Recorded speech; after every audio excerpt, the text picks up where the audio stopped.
This episode of Escape to the Quarter Bin is sponsored by Infinite Realities Comics and Games, located in the heart of downtown Tucker, Georgia, with over 2,700 square feet of new comics, back issues, paperbacks and hardcovers, gaming, action figures, and of course, the quarter bins. You can even call ahead for curbside service. That's Infinite Realities, comics, games, and more.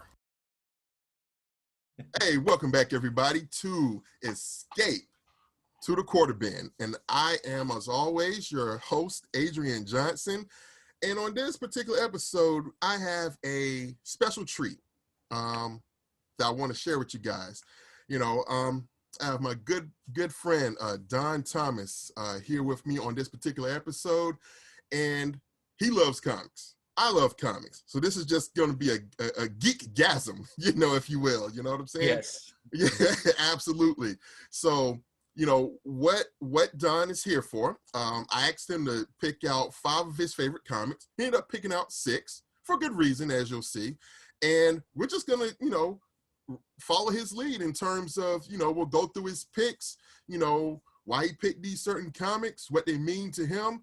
And it'll be cool for a change to kind of, see from the other side, someone else's picks. I know on these episodes that I've done previously, you guys have seen, my hands flipping the books, but now you see this. I don't know how good that is.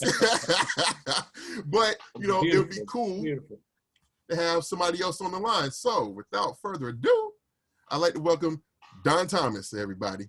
What's up, Don? How you doing, man? Thank you so much for having me, Adrian.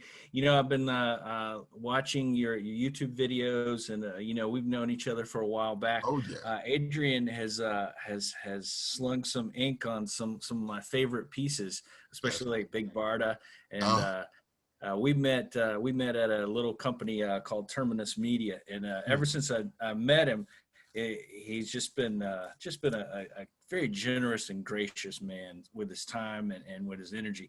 But one of the cool things that Adrian does that I like is he finds treasures. And so I wanted to kind of tempt him with some kind of off-putting books that maybe not he wouldn't find necessarily in the quarter bin, because some of these books are really hot. And these are like some of my favorite books. So, man, I'm excited to share them with you. And a couple of them, there's some good stories with a couple of these, yeah. All right, cool. All right, well, I tell you what, let's lead it off. What's your first pick, man? Okay, so I'm going to start off with one of our buddies that we were kind of palling around with a while. He's kind of blown up lately. I don't know if he'll even remember us, but it's Wilfredo Torres and Mark Millar, Jupiter's Circle number 6. Yes. And there's a reason why I picked this. Okay. Ever since, and a lot of this is from a heart perspective as well, because ever since I've known my buddy Fred, he has loved Superman like to the nth degree. Oh yeah. And this Jupiter Circle 6 is basically, there's a character in here, he's kind of like a Superman analog. Mm-hmm. And I see what Fred is doing in this is he's channeling a little bit of Kurt Swan, a little bit of Wayne Boring, a little bit of Steve Rude. He's definitely got the Joe Shuster, like how Superman would have a straight back of the head back in the day, and Steve Rude really put that out in the World's Finest special. Mm-hmm. And I look at comic artists as you're actually, they're in charge of the acting. And Fred in this one, there's scenes in here where the main character, I think his name is Utopian, and he's a Superman analog where he's actually breaks down and cries. And the way Fred touched this was so emotional and so powerful.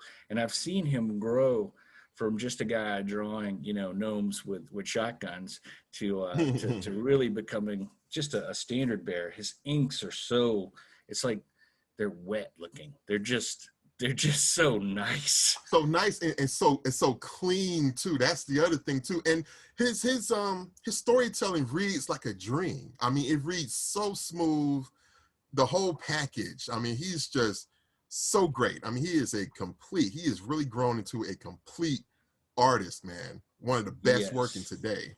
Absolutely.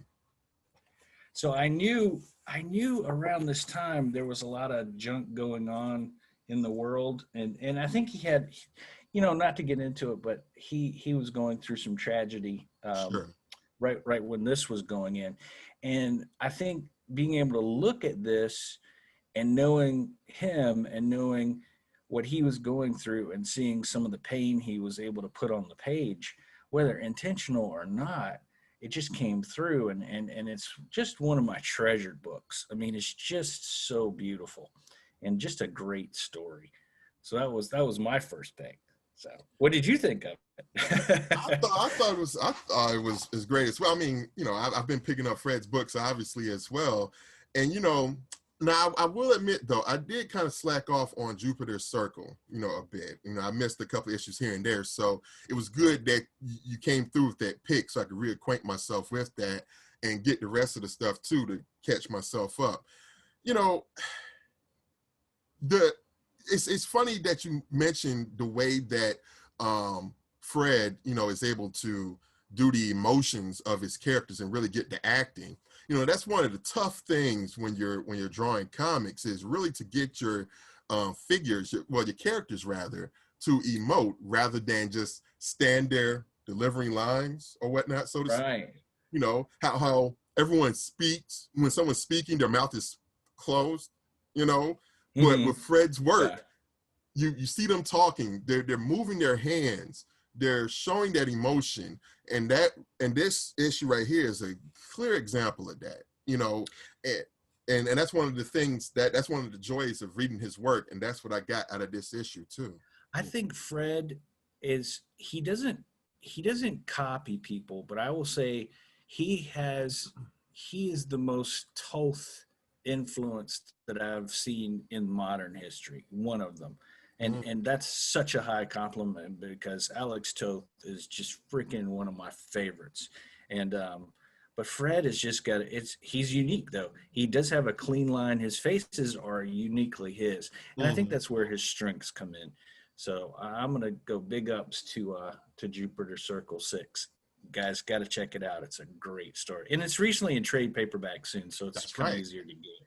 So yeah, I too recommend it as well. So yeah, definitely I'll pick that up. I don't think you'll find it in the quarter bin though. Hello. It's in the $14.99. A full price for that mug. Yeah. Oh man, so the next one on my list, this one was just there's a story behind this one too. It's WildCATS X-Men, drawn by Adam Hughes. And that's the modern age, right? It is. It's called the modern. Yes. Oh my God. When I saw this, I was like, wow. First of all, Adam Hughes draws the most beautiful women ever. But if you unleash him on Wolverine, holy crap, this stuff looks amazing. Yeah. It's just freaking amazing. Well, so I met Adam when I was 17 years old at Heroes Con. So Adam knew a buddy of mine when they lived in New Jersey. That buddy was Dave Peters. Dave used to run a D&D game for Adam. So Dave, before I even knew Adam, Dave would come over to my house in South Carolina, and he had this big folder, and he would pull out all these original art that Adam had given him of their characters. So you got this wizard with these hats, this funky hat, and he's carrying my friend Dave's character, all these creatures and stuff. And I was like, wow. So I knew Adam before I knew Adam. Gotcha. And so my first Heroes Con, Adam was sitting right there, and he was working on Justice League, the Teasdale Imperative. I think that was the first big crossover with JLE. Yes. And so I went up to him, and it was kind of cool because my buddy used to call me Moon Pie because, as you can see, I have a round face. And so I went right up to him, and he's like, Moon Pie. And, now we have this thing whenever I see him. I'm like, hey, it's me, Moon Pie. And he's like, how you been? So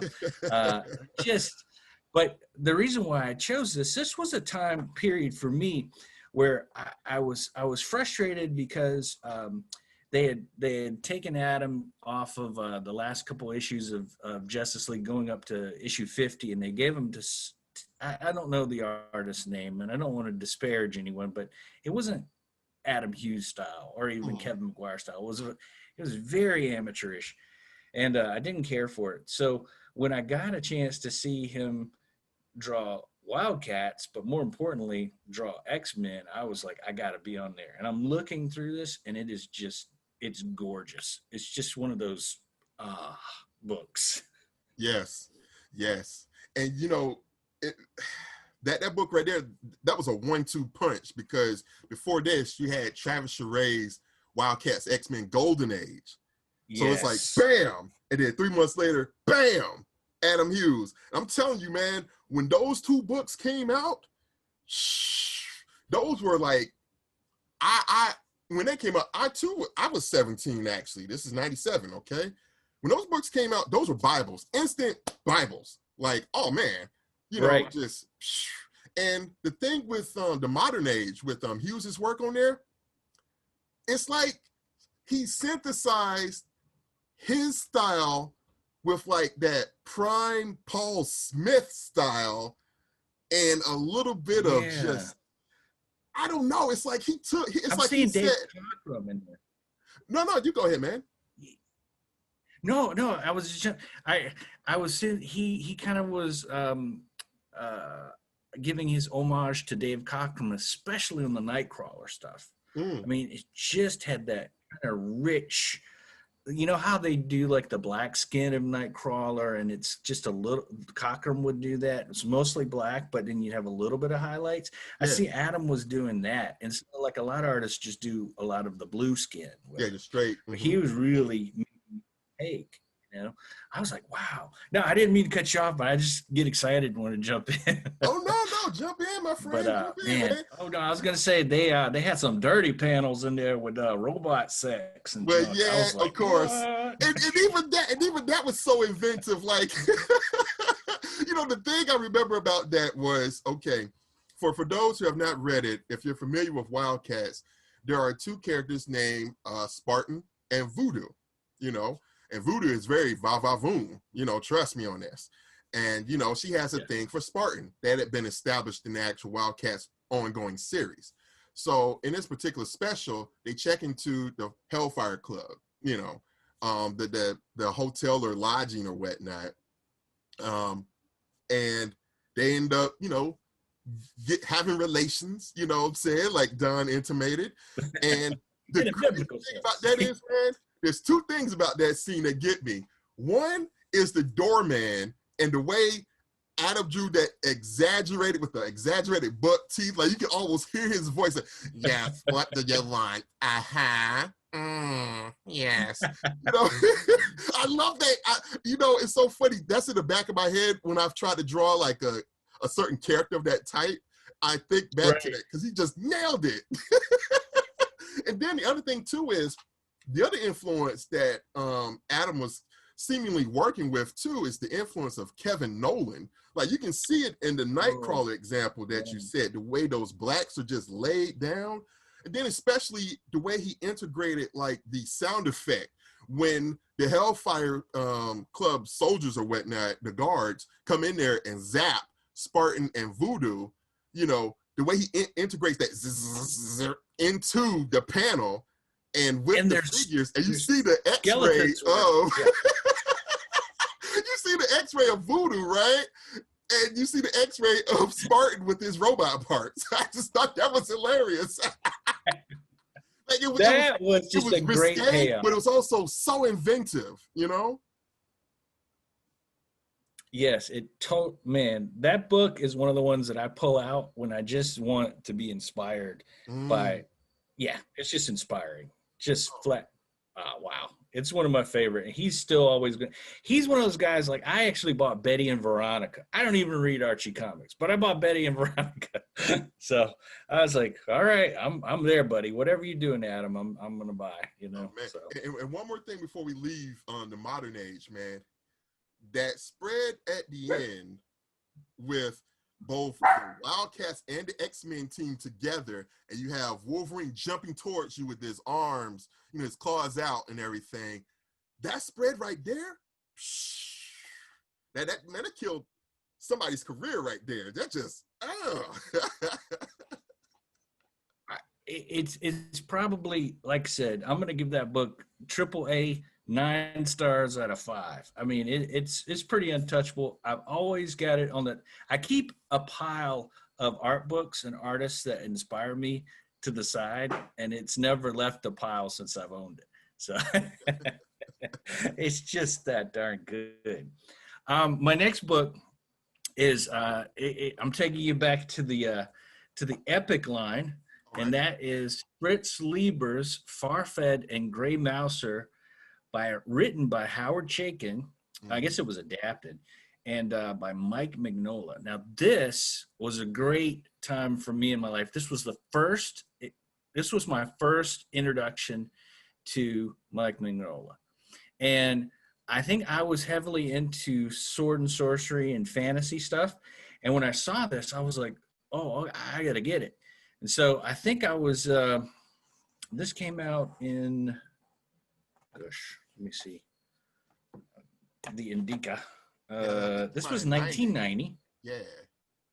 So I think I may have been 18 or 19 years old. And he just impressed me so much with his spotting of blacks, his page layout, and it's so, I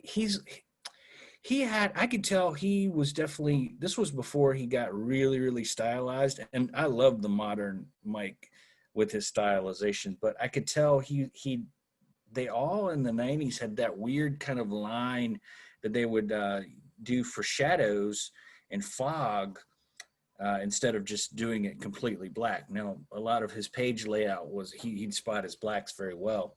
But I got to tell you, man, it got me into, I read all the series. It got me, put Howard Chaykin on my radar, put Mike on my radar, and, just a great overall fun book. But I think it's more one of those art books where I just look at it and can just stare at it because it's just so beautiful. Oh, yeah. And, this was a good pick too, Don, because this period right in here, I'd say like that 87 through 90, 91 period for Mignola, that's some of my favorite stuff as well, And while I had always heard of this miniseries, I had never picked it up. Like I had picked up other Mignola books around that period, but I never picked up this. And so I started reading in on it. I think I read the first couple of issues just in preparation for our talk. And man, you can tell, it's obvious how many people were influenced by his spotted blacks. So many people. In fact, on a recent episode, the last episode of Escape, I had mentioned about Joe Quesada and how he was very influenced by Mike Mignola. You can see it here, and there were so many other artists too that cited him as an influence. You can see it in their work, even if they didn't verbalize it. And again, Mignola's stuff just reads like so smooth, so great, And I can see somebody saying, well, there's a cliche of Mike Mignola pages. You're going to get the spotted blacks. There's going to be a statue in silhouette. There's going to be this and that. And it's just, that's true, but it still works. And the way that he was drawing figures around that time, very stout, with stout waist and everything, and the small legs, you can see that also play into the way other artists were drawing as well. Like a lot of those image guys. Like the image. Yeah, I'm surprised nobody brings him up as an influence with the image guys. You can see it in the legs. Silvestri, yes, Liefeld, Jim Lee, the way that they draw the feet going backwards. I know we're getting very deep here, for some of these guys, but you understand what I'm saying. What I mean? I'm 1,000% with you. And one other thing, if you look at the way he does his noses, if you notice a lot of it, he doesn't do the nose bridge, but he has very detailed lower noses. And I've seen that in so many other people like Quesada. Yep. and it definitely, man, he is just one of those pioneer guys, and this was just an example of it looked like he had fun with it. It looked like, Chaykin did a great story, but man, I gotta tell you, this is one that I'll always go back to and on my favorites pile as well. So Yeah. I mean, in fact, I want to now actually, because I was able to get a copy of it digitally. Now I want to get the actual book. So I love holding the actual comic in my hand to flip through it and just have it laying on my desk or whatnot. So yeah, that's definitely one I'm picking up myself. oh man, this is so fun. Now the next one, this, like, okay, if I were to say the Fafhrd and Grey Mouser, Mike Mignola is like a John Williams score. Okay. This next one is definitely my Danny Elfman book, because it's Batman Adventures Annual #2. Yeah. And it is drawn by oh man, I think it's a Bruce. Please tell me I'm not wrong, because I was going to say no, it's okay. It's Bruce Timm and Glenn Murakami. I hope I said that right. They're both co-artists. This book, the brilliance of the layout, the design, it is so charming. You've got Bruce Timm, who loves Batman, and he's also brought in a Jack Kirby's Table of the Demon. You've got Ra's al Ghul. You have got Talia in here in a knockout scene. That's just freaking amazing. Well, it's actually the bad. What's the female magician villain that fights the demon all the time? But it's really her. But no spoilers. But there's a whole series of panels with no dialogue, and he's just running this thing like a storyboard. Mm-hmm. The blacks are the spotted blacks are just thick and powerful, and they draw your eyes across the page. This is storytelling 101. This is one of my favorite books. I love this book, and I hardly recommend you go. It's got every kind of Jack Kirbyism that Bruce Timm loves, and it's got my favorite version of Batman was the Batman animated series Batman. I guess it's just came out at a perfect time in my life where I was like, Bruce Timm, you've done Batman, no one else, you're the number one. There are a lot of number 2s and 3s, of course, but sure. Man, it just was so freaking fun. What'd you think? Oh man, man, I gotta tell you, Don, this was a great pick, man. Because I didn't, when I first saw it, I thought it was going to be somebody like Rick Burchett or someone like that who had been doing Batman Adventures. You know what I'm saying? So when I opened it up and I see what, not only is it written by Paul Dini, it's drawn by Bruce Timm and Glenn Murakami. That's just a murderer's row right there. That's like basically this book felt like a lost episode of BTAS, the animated series, Yeah. as if like, oh yeah, we forgot to put this episode out. You know what I'm saying? And man, it just reads so good. And the thing about it is also the way Timm and Murakami were drawing Batman, the way they were drawing him, it had that animated feel, obviously, plus extra musculature, plus extra grit, or just something to make it a bit more. Yes. That's what I appreciated. You know what I'm saying? Oh, and yeah. The other thing too was that before this, the only thing I knew that Timm had drawn, as far as like outside of the animated series, as far as a comic, is Mad Love, that Batman animated special. I think didn't Mad Love right, that one shot introduce Harley Quinn? Is that the one that introduced Harley? I believe that was her first time in print, I believe. That's right. So I was like, I remember that, and I remember, I wouldn't even call it a controversy, but I know at the time people were kind of up in arms because, oh man, Joker's really, he's hitting, Harley Quinn. That doesn't happen in the animated series. And that was an example of Timm saying, well, we're doing the animated style, but I also want to do storytelling that we can't do in the animated series. And I think that's what made Mad Love so special outside of just the story. It was the actual storytelling. And I see that same thing being done here. You know, the way that, you know, he's telling this story, you know, with Ra's al Ghul, the demon and everything, and it just works. This is the type of story that you could tell in, like, maybe if this was something like Mask of the Phantasm or something like that, to where you could do a little bit more as far as like the violence or whatnot and things like that. This is that feel. This would be the same type of feel. You know what I'm saying? But yeah, just this was a great book, man. I really appreciate you bringing this to light, man. You know, this is good. Yeah, this definitely won't be in the quarter bins. No. And you know, it's kind of funny. I was thinking, man, what are the treats that I could give Adrian so that he could actually, like, this could be like a treasure hunt where you could like open it up and go, oh yeah. So which kind of goes into my next one. It's a more of a modern Marvel book, and it's Moon Knight, number 5, and it's written by Warren Ellis and Declan Shalvey, and I hope I said that right.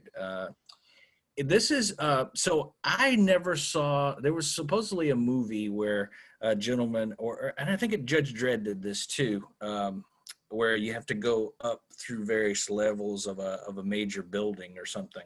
But this was my first intro into it, and because of that, I just fell in love with this book.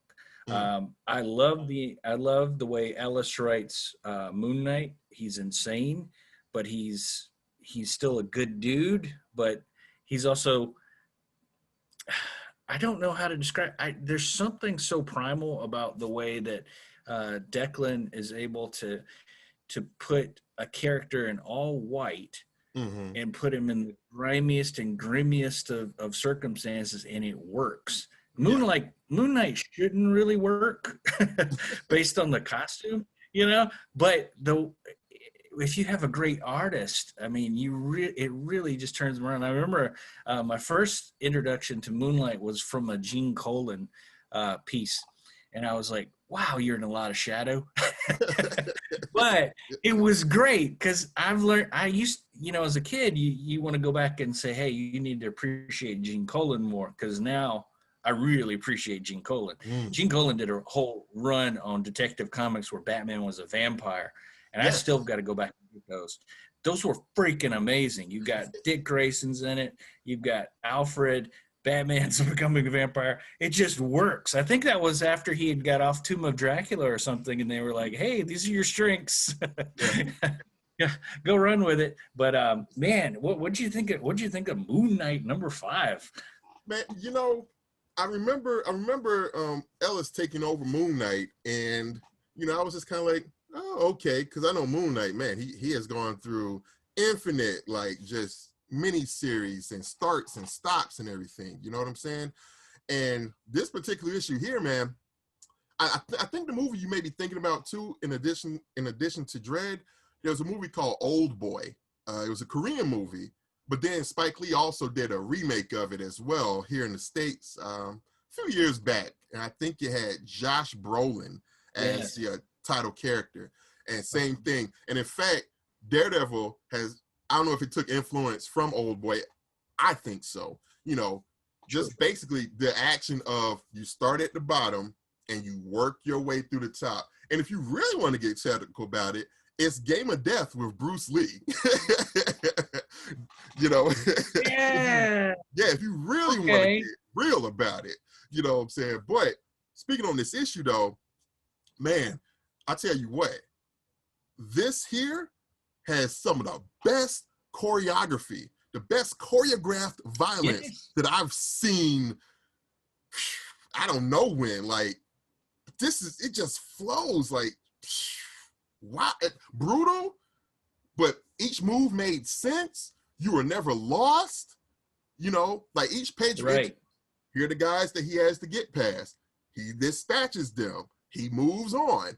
And the inventive ways that he was doing it too, it was crazy. This thing, man, I may have to get this just to study it, you know, for the choreography of it, because this was, man, this was crazy, but in a very good way, man, for real. Yeah, I think you put your finger on what I couldn't put my finger on, which was it's choreography. And it's the way, just as much as Mignola spots his blacks, he has a character that's all in white and he has to show that without cheating. And I think he does it so well. And it was just so well written. I will give it to, I recently picked up both volumes of Planetary just to go back and kind of study a little bit on, because I remember The Authority and I loved it. And I was like, oh God, write Justice League, but, after just reading that, it's like, man, this guy's a genius. And sometimes they hit nuggets of gold. And man, I got to tell you, it was definitely worth searching for it and pulling it out. And it's just like it's constantly in my stack as well. So Got you. Yeah, for good reason, certainly. Oh man, there's one last book, Adrian. I feel kind of bad about bringing it up, but nah, I don't feel bad. Who are you kidding? Come on, man. So I went through. So I've been through a couple of stages in my life. How Adrian and I met. We met at a company called Terminus Media. Well, about 2 summers before that, there's this imprint called Big Bang Comics, and it got kind of Image Comics started publishing it. And I thought to myself, I don't think I'm going to get a shot at being able to draw Superman and Batman right now. So I did my pencil test for a character called Ultiman, which was, he's Superman. And I was like, I'm going to pull out my Eddie Van Halen eruption on this thing, and I'm going to go nuts. So I just took a chance, and I sent it to Gary Carlson, and he's like, who are you? That was what his words were. And I was like, hey, I'm just a guy that loves your books, and I want to draw the story. Here's my story idea. He said, all right, great, let's do it. I was like, okay, I get to draw for Image. All right, cool. So we start going, and I find a buddy of mine who's an inker. Hey, we didn't really mesh as well as I would want us to mesh. He told me about 7 months later that he finally understood my style and what we were doing. And so I was like, okay. A little too late, but okay. So I show people the books and they say they really like it. But as artists, we are always our worst critic, and we want to, tear it down. But I got to tell you, it's so awesome to have an Image comic from the early 2000s with my name on it, doing a little bit of penciling and getting a chance to tell my Justice League story that I may never get to tell, or it hadn't come around. So I pulled it out, and I just trying to get inspired by it. So I recently talked to Gary on Facebook, and so I'm redoing the cover as a tribute, and I may have a certain Mr. Adrian Johnson put some stank on it. So I'm just all right. Maybe do some trades. I'll send you another big guard or something.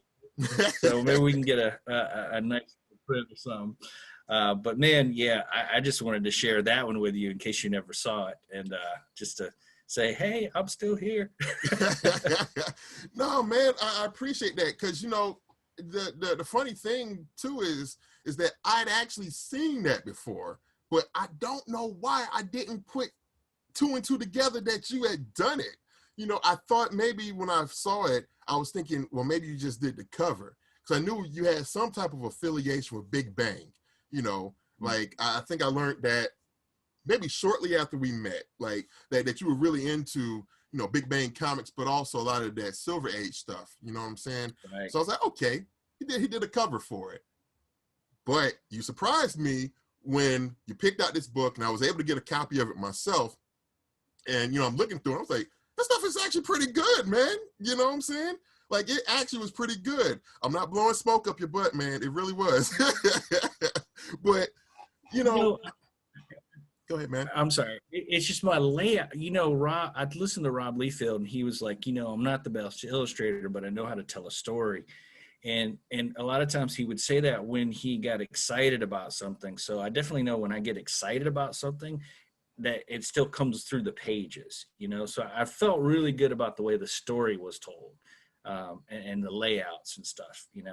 So sorry to cut you off. No worries, man. No worries. And that's the thing too. I'm a big believer in like, I guess you would, I term it transference. If you're excited about something, it's going to come through. If you're sad at the time that you're doing it, that's going to come through too. Whatever emotion you're feeling as you're producing that art, no matter what it is, in some way, somehow, it's going to seep in through the final product. You know what I'm saying? And when I'm Right. looking when I'm looking through this book, man, that's what I see. I see excitement. Like, man, you really, the stuff really looks like you're just overjoyed to be working on it. You know what I mean? And you know, as far as like the execution, as far as the inks, I can kind of see, what the anchor was talking about. You know what I'm saying? Your Hmm. style, just by personal experience, I find what your style is, you have to know where your influences are coming from. For your Right. stuff, I see Kirby, I see Toth, I see some Mignola, you know, and I try to work within that, when I ink your stuff, and adding a little bit of some of what I do too. But I Right. find that as far as I'm true to that stuff, I have fun, inking your work. And it's interesting that you mentioned the influences, because looking back over your picks, especially with um Faf, I don't even know if I'm pronouncing it right, Fafhrd and the Grey Mouser. Right. Falafel, Those German people, yes.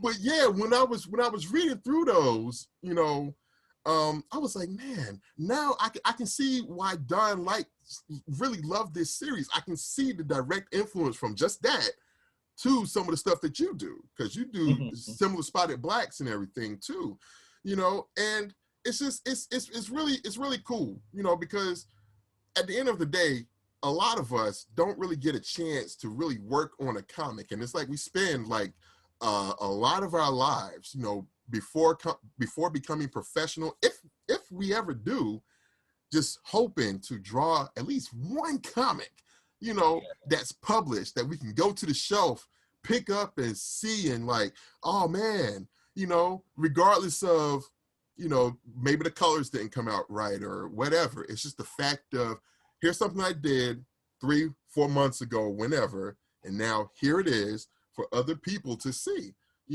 That's no greater feeling, and that's still something that I'm searching for, myself, in a few ways, in more than a few ways, to just try and, have a whole comic, that I've Right. done. Yeah, man. So that's Well, that's awesome, yo. I will say this, Adrian, you have got such a talent. Your brushwork, your line work, your inks, I mean, just stellar. You're a great illustrator, so I don't foresee it being a problem for you, buddy. I really don't.